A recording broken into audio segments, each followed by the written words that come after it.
All right, hey, what's going on, everyone? Good morning. Today I'm getting the opportunity to do a follow-up with one of the new guys that I've just recently got the opportunity to introduce.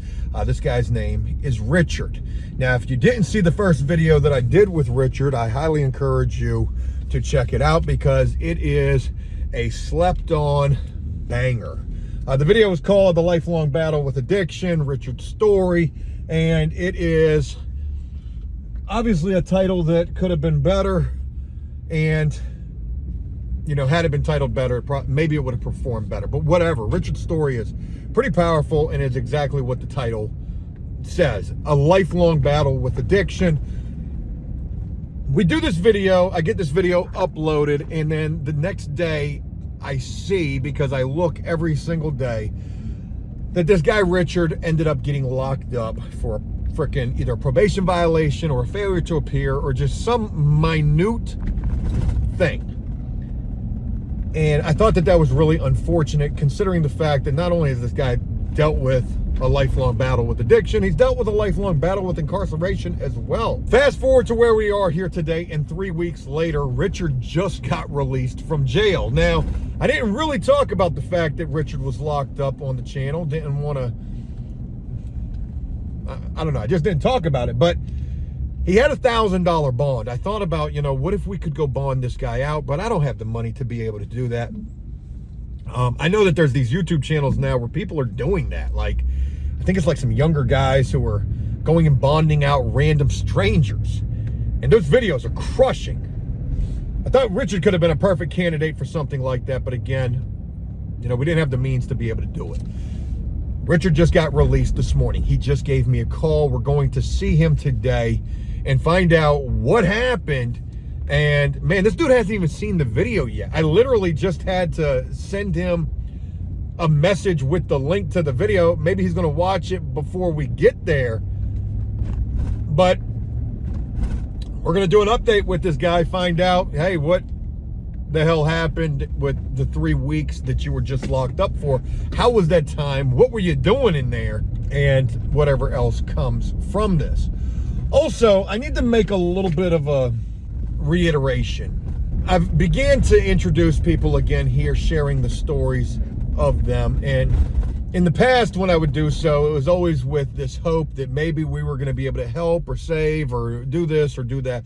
Obviously, we're not in a position to be able to do much of anything, especially in relation to addiction. You got to meet people where they are. And that is exactly all that I am trying to do at this point. Just meet people where they are, share whatever they may want to share of their story with hopes that maybe it reaches somebody else, helps the next guy, or maybe it's something that they're able to look back on themselves and maybe it helps them. All the while, thoughts of if this person becomes popular, setting them on a course where they can have a social media following and hey, here's where you can go find more of this person. Wouldn't that be great if one or some of these people that was able to come from this?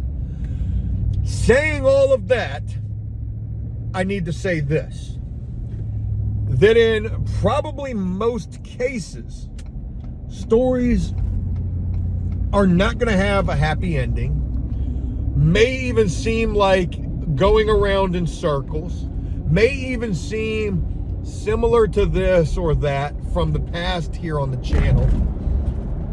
You got to know that there's going to be a high likelihood that nothing or nothing good comes from any of this other than maybe, hopefully, some interesting videos and stories, or compelling ones at the very least.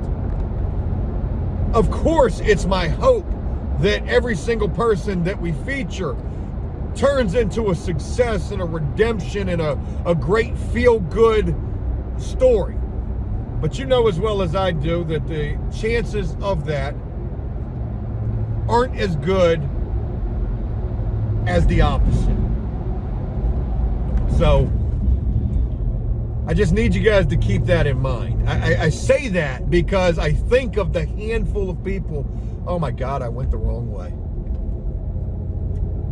that I'm currently working with. And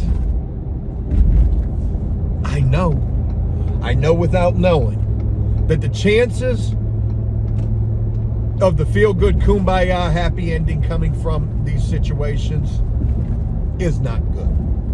So just wanted to share that. And if that ends up happening, you know, I just hope that something good, positive and constructive comes from our endeavors. With all of that being mentioned, let's go ahead and go meet with Richard and hear what happened. I don't have the mics turned on just yet.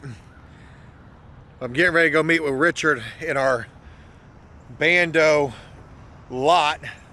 I've used this for Jellicoe. I used this for the first video with Richard. And let's get ready to see old Richard. Richard, I'm gonna come over there to you.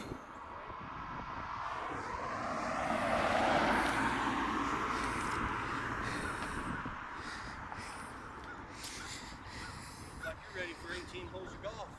Yeah, I definitely ain't dressed up for this, man. Good to see you, buddy. Hey, good to see you. Let me let's go over here and I'm gonna put this mic on you before we go any further. Okay. And let's just get right up into this. All right, sounds good. So you haven't even got a chance to see the first video that we did. No, I have not. I got an email saying that email address wasn't right. So maybe Really? it's not 3 R's, maybe it's only 2, I don't know. It's 3. Okay, well, we'll figure it But out. I get emails on that one, so I'm not sure. Maybe I took it down wrong. Hey man, it's good to see you. Good to be back in free world. When were you released? I was released yesterday. So you get out of Chesapeake City Jail, and how do you get back over here? I started walking.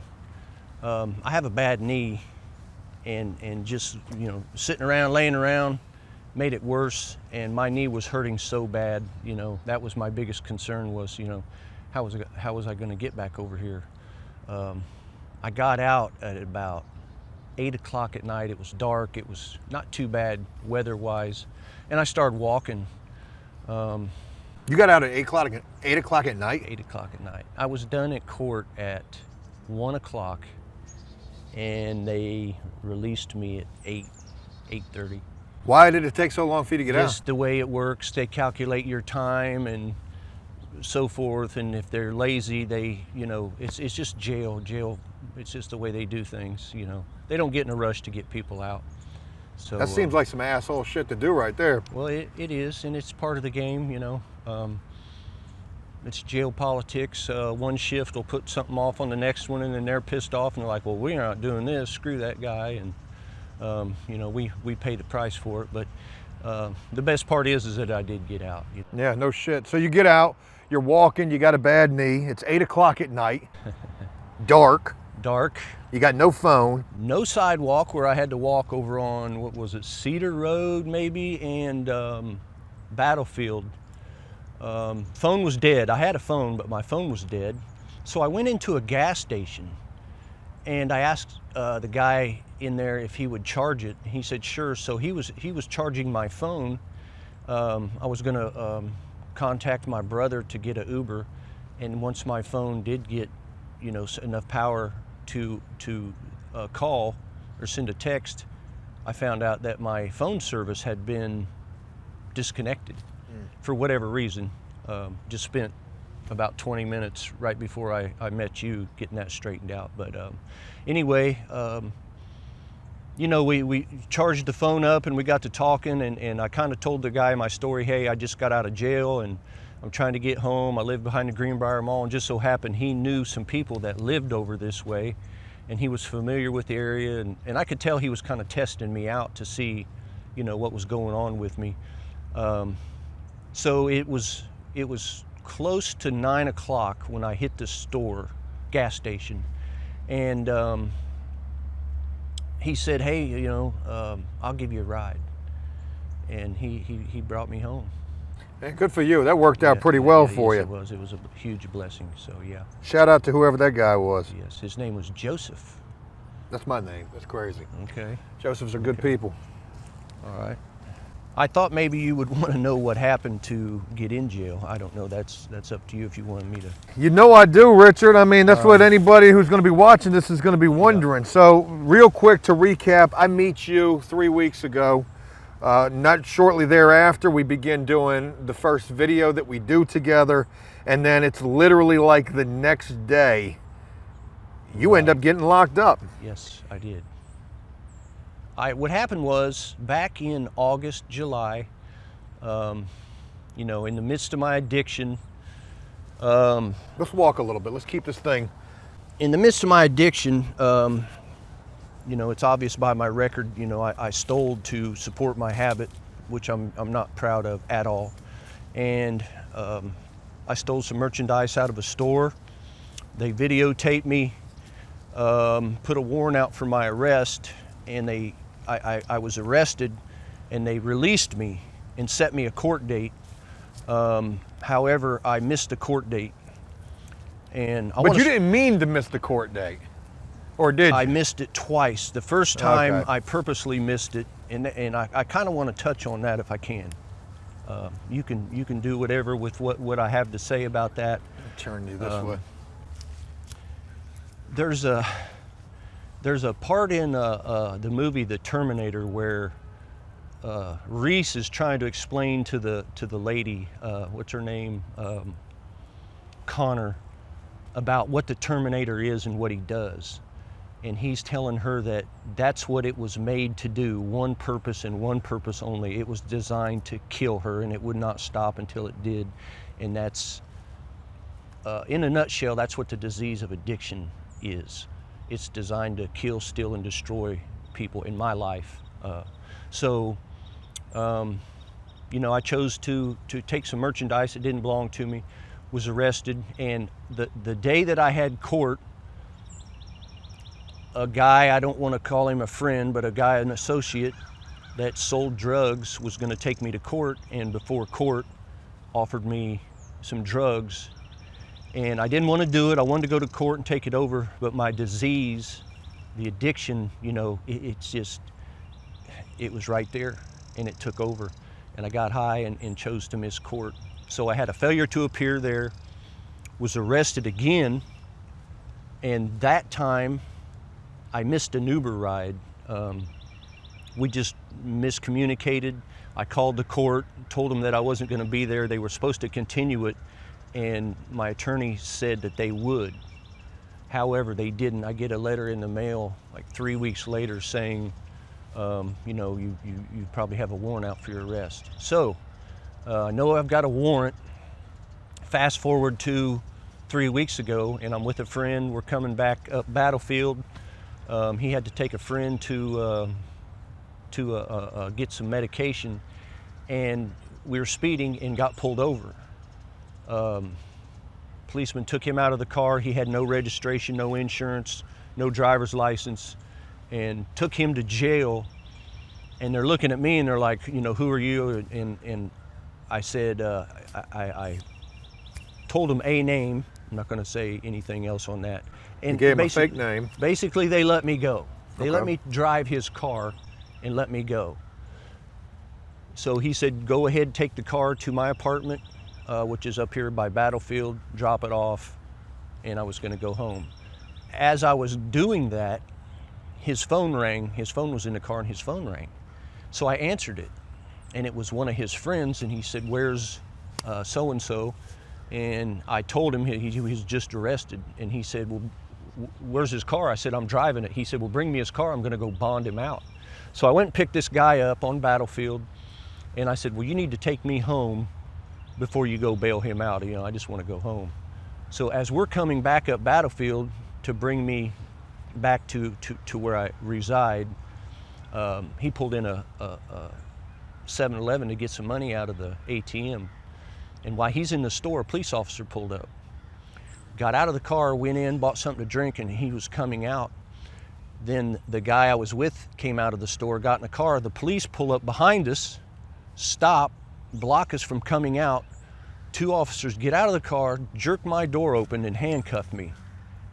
And they knew who I was because they were the officers that had arrested me originally, and they recognized me.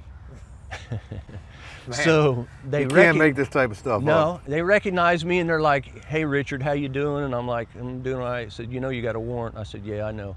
So off to jail I go. Now this is the crazy part. When I go to jail, they've got the other guy, my friend that I was with, they're booking him in, and the other 2 officers are like, "What's he doing here?" "Well, we just arrested him." "Well, we just let him go."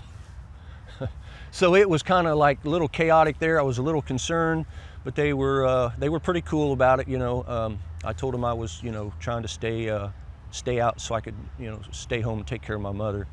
But anyway, that's what happened. I sat in jail for 3 weeks, went to court for 2 failure to appears and a misdemeanor larceny, and was basically given some restitution, and you know, I had served enough time. They give me credit time served, so now I have to pay some money back to the store I stole from. So that's what happened. I was released yesterday. You heard that part of the story, but you know, this getting out, it's so difficult.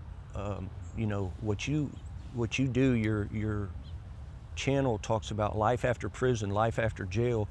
You know, you could branch off to that so many ways and say life after getting released from the county jail, you know, with a guy like me with, you know, no ride, no phone, no money, don't know the condition of what's going on with any of my family because I couldn't contact anybody. That's a whole nother story about jail. So, you know, I get to my residence and it's kind of chaotic, and got things kind of straightened around. Thank God that my mother was okay, and she was so glad to see me. I was so glad that she was okay.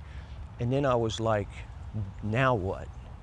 And that's where this addiction to drugs kicks in, and it attacks from every angle, you know, and it's so difficult to, you know, here it is a few weeks before Christmas. I have no job. You know, I got to get my knee replaced, bored all day with nothing to do, and you know what they say, Joe, idle mind is the devil's playground, and it's been working on me. So thankful for you to come out and let me kind of vent a little bit, but you know, it's a battle every day. It can be won, you know, it's not overwhelming to the point to where, you know, I just want to give up, but it's a struggle. And some people have more support than others. People that don't have a lot of support, they're gonna have a harder time, and that's why for me it's so important to stay in contact with, you know, I got a couple mentors, a couple people that, couple of people I can talk to. But other than that, you know, I'm here by myself, and these other people, they're not in Virginia, they're out of state, so I can't physically go see them. But man, it's tough out here, man, and it's like, you know, I think about all the people that have it worse than me, and I sometimes feel sorry for myself, you know, and I could be a lot worse off, and there's a lot of people that have it worse off than me. So, you know, I got to be grateful. Even though I'm in this spot, I got to be grateful. I should have let you know. I see, that was the whole thing, Joe. It's like I wanted it just I didn't want to sit here and say before, you know, when we were in the van, I didn't want to be in the van and go, what, say that you had a warrant? And go, hey, you know, I think I got a warrant. And oh yeah, it is what it is, stuff man. like that. So it's all good.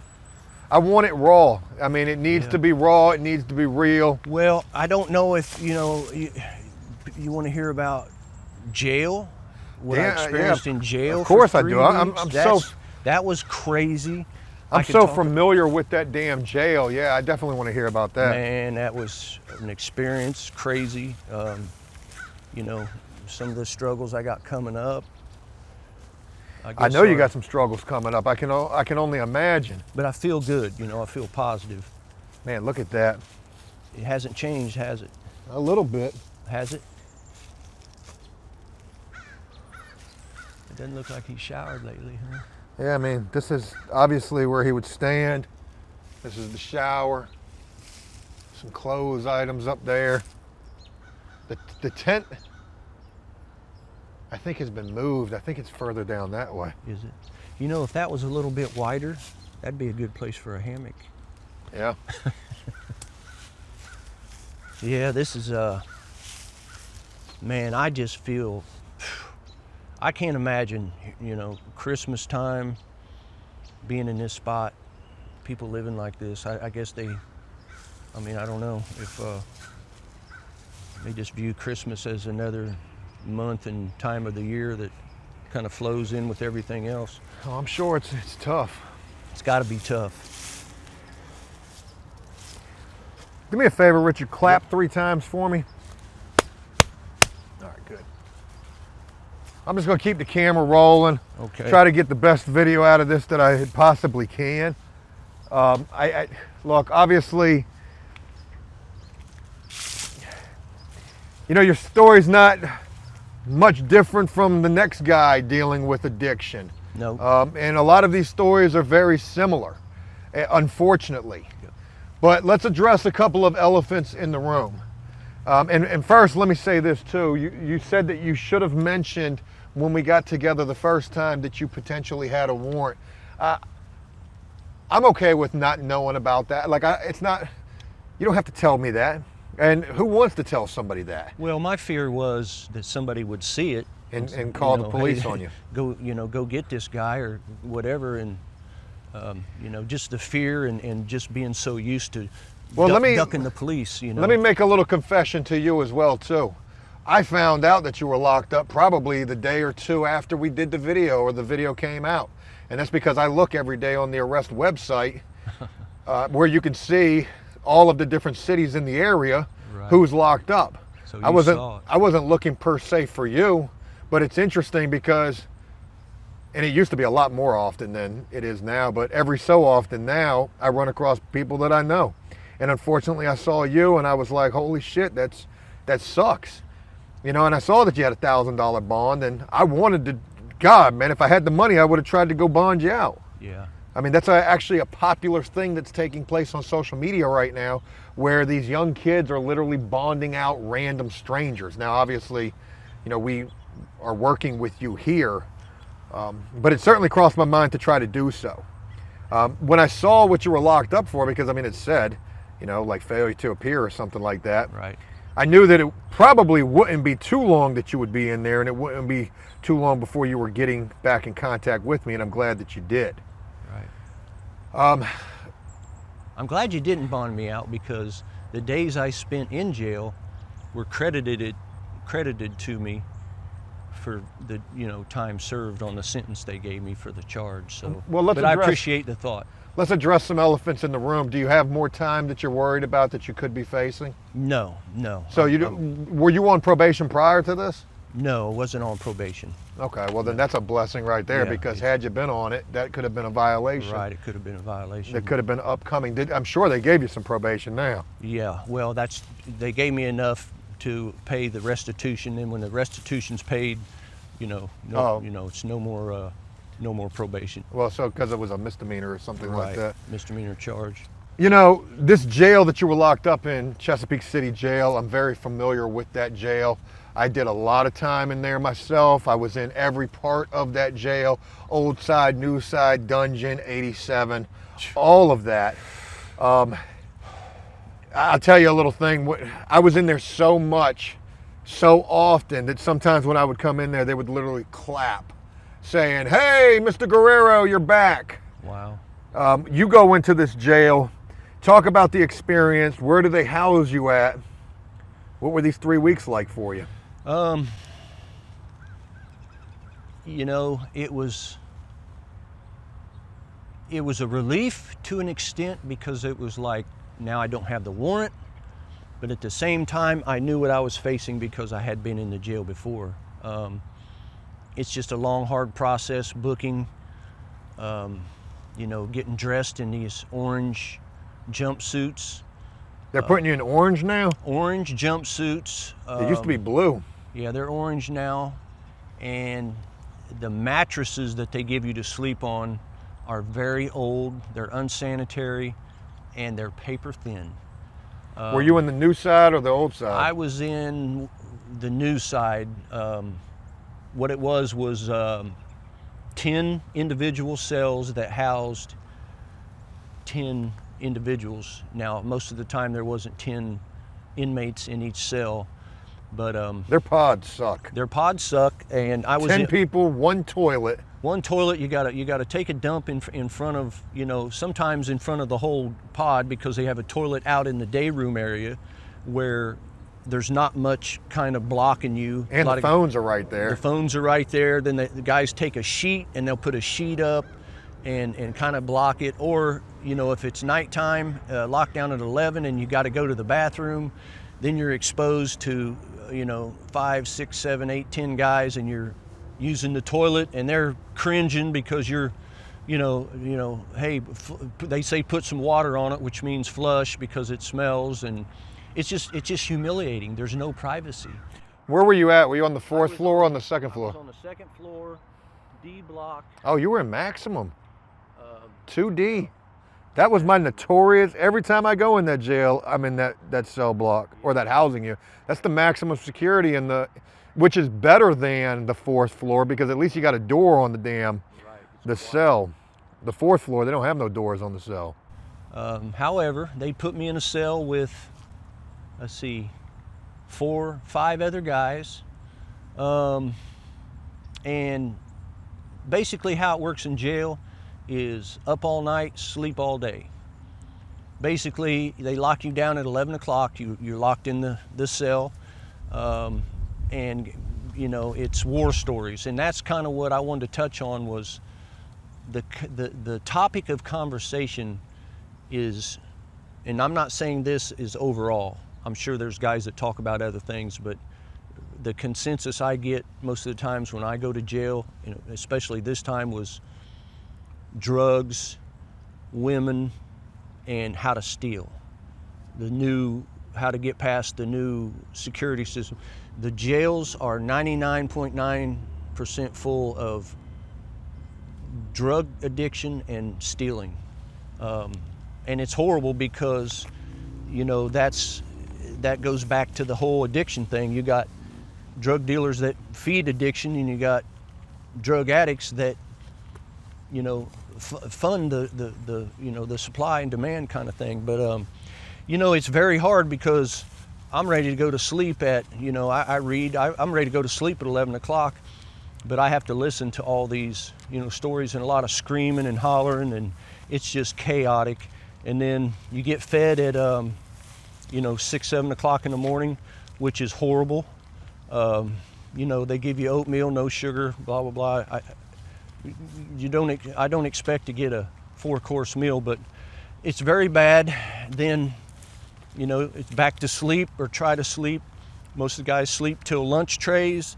You get a tray at lunchtime, and then you know, guys get up and start moving around, playing cards, I've been doing time since 1995. I set foot in a prison in Indiana the day they read the verdict to the O.J. Simpson trial. Oh, wow. 1995. My DOC number in Indiana is 955356. I'll never forget it. And I walked into the dorm at a prison called Westville, GSC side, in one of the worst dorms in the state. And there was 100 guys in there, and 80 of them were ready to tear that place up if they found him guilty. And I was never so glad to see a man go free in my life, because it was, so I've been doing this a long time and it hasn't changed. Well, it has actually. I mean, and forgive me, I just want to jump in here and say it has changed. You know, it's gotten more Chuck E. Cheese, less scary, and, you know, one mundane change to mention here is you're talking about being in a jail that I'm very familiar with. Back in the early 2000s, I spent a lot of time there. I was in 2D often. A major change. You're talking about guys could sleep all day there. When I was doing time in that jail, you were locked out of the cell from 8 o'clock in the morning. Yeah, in that respect, you're right. Yeah. Till lunchtime, and then locked out of the cell again from lunch after lunch till 3 or 4 o'clock in the afternoon. So now they're making jail even more lax. Yes. And I don't know what the rationale or the reason is for that, but in a lot of regards, it is still the exact same. Yeah. Guys are still doing the same old shit, telling the same old stories. That's what I drugs, was women, talking and about, money. right. You But know? you're right about the lax part of it. It was very strict. I remember when, of course, you say locked out of your cells, but in the other parts where it's open dorm, you couldn't get back under your covers. Yep. When I went to prison here, St. Bride's, you got up in the morning, you had to walk around with your shirt tucked in. You had to make your bed. You couldn't get under the covers. Basically, they wanted you up. So it has laxed. You got TVs in here. You got PlayStations in certain dorms. And they got PlayStations in there now? They got PlayStations in the trustee blocks. So they got you got video games. They got, they got hot trays, which is you can buy. Oh, the street food. Street food. Chicken sandwiches. Sandwiches, pizza, cheeseburgers, and that's another really tough thing in there. If you don't have support on the outside, you don't have money for a phone call. You can't even call your people because the jail is trying to make money. The food is horrendous, and if you don't have somebody kind of supporting you with commissary, which you've done a lot of videos about prison food, making, they call them swoles and ramen noodle and all kinds of stuff. If you don't have the support out there, you're basically stuck with eating prison or jail food, and it's tough. And you're sitting here watching a guy eating pizza and French fries and drinking a Pepsi, and you're eating, mashed potatoes and some kind of I don't know what they call it, meat rock. It's meat not rock. Even meat. There you go. It's boot heel, cow tongue. Go to Food Lion and buy a sponge, get it wet, and maybe warm it up a little bit, cut it into little pieces, and there you got meat rock. That's what it tastes like. It's horrible, but that's part of it. You commit crime, you suffer the consequences of your actions, and it was never intended to be like you're talking about, the way it is now, to where, hey man, I'll go out here. They raised the limit for the cutoff limit from a felony to a misdemeanor used to be $200 in Virginia. Hold on, you're going to tell me they raised that? Now it's $1,000. Holy moly! So back when I did my time, back in 2018, if you stole any merchandise from a store that valued over $200, it was a felony. Grand larceny.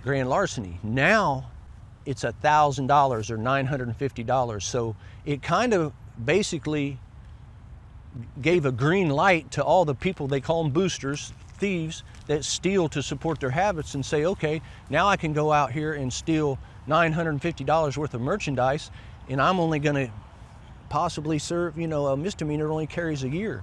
And that's 6 months. You cut that in half, that's 6 months.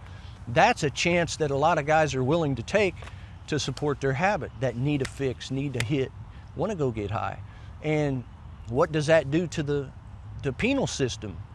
That floods jails and prisons, which ultimately costs the taxpayers more money. Guys like you now, that you're a tax-paying citizen, all these people pay taxes, and it's a maddening mess of politics and corrections, criminal justice system. I don't know how to fix it. All I know is that for me personally, what I can do to kind of help with everything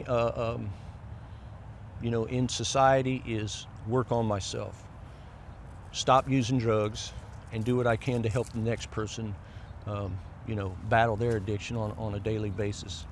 Well, let's get to a cutoff point right here, and I'm going to leave it with one powerful question real quick. Okay. Do you think that you are ever going to be able to do that, to stop using drugs. Because, you know, just to give you, and look, every person's battle is their battle. I've seen it all too often where, you know, people become stuck in their ways and some people never change. You know, you could have these fleeting moments of sobriety, 3 months, 6 months, a year or two. But I heard a saying one time, it says people never change, they just run around in circles. Do you think? Vicious cycle. It is a vicious cycle. Here's what I can say. I've been an addict for over 30 years. Been through multiple treatment centers, in and out of jail, prison, homeless. And what I'm learning is that it's a daily reprieve. I have made the mistake so many times of the day I get out of treatment, they hold a graduation ceremony and they say, Richard, what's going to be different this time? I'm never using drugs again. I'm just going to stop. I'm never going to do it again. And I cannot do that anymore. What I have to do is, what can I do in this day? It's 2, 3 o'clock right now. I have to make it to 4 o'clock, and then I have to make it to 5 o'clock. And I have to continue that way. If I try to tell myself I'm never going to use drugs again, I'm putting a condition on myself that I don't know if I can. I'm going to be honest with you. I don't know. I don't know what tomorrow is going to hold. You know, I might have something detrimental happen in my life and just say, you know what, screw it. I just don't know. But it doesn't even have to be detrimental. It could just be, it can be the anything. Perfect time and opportunity. Or hey, it's raining outside. Yep. I want to go get high. Here's buddy right here. I don't say or ask these things in any kind of accusatory or. Right. That's a great question, though. You know, any kind of an interrogative way. Just completely in a, I don't know, just in a inquisitory way. For, like I said, for everybody, the story, the situation is different, even though so much of the story may be the exact same, the vicious cycle, you know, but for you particularly, the way that you word that, making it to 4 o'clock, 5 o'clock, taking it day by day, hour by hour, is absolutely the way that I feel like anybody has to take it who is serious about it. And that's not going to come without trials and tribulations and possible setbacks. Sure. You know what they say, relapse is part of recovery, or however that's worded. I don't believe that. I don't believe that. I believe that relapse is part of addiction. Let me say this. There's an old guy, and I love him to death. They called him Pops. He was a counselor up at Pyramid Treatment Center up in Hampton. And he said, he would tell us, he'd say, guys, it's never going to be easy, but it gets easier. So what he was trying to say is that every day that I practice a principle in my life to battle my addiction that works, if I continue to practice that principle and then add another one, it's going to get easier and easier to overcome those situations that come, those trials and tribulations in life. You know, life's gonna be hard. It's gonna suck. But am I gonna use over it? Am I gonna find an excuse? And I like what you said. You know, relapse is a part of, you know, addiction. There's, you know, it's not a part of recovery. Nobody said that you have to relapse to, it can set a more rigorous attempt for people early in recovery, I believe, but people like me that's been doing it so long, you know, a relapse is detrimental because it makes a person feel like a failure, and they're like, well, why stop now, you know, and then one is too many and 1,000's never enough, and off to the races you go. And the only thing that's ever stopped me in my addiction is those chrome handcuffs, those bracelets. So you know, I just take it one moment at a time and you know, use the power, my higher power to stay strong. Let's go ahead and wrap this video up right here, Richard. Yes, sir. Look, I appreciate your candidness. You're willing to share. I want to see the best for you, but like I've told you, I'm just here to meet people where they are and to share whatever they want to share, and hopefully that be a tool that's helpful to the next man, or maybe helpful to that individual person later down the road, or maybe as a tool that they're able to use all the time. Richard, I appreciate you sharing here with us today. I'm happy to see that you're back free with us. I'm going to look forward to sharing more with you again real soon. Okay, Joe. Thank you for meeting up with him, giving me a chance to, you know, not hold stuff in, but a release. It's important. Heck yeah. I'll talk with you soon. All right. Thank you.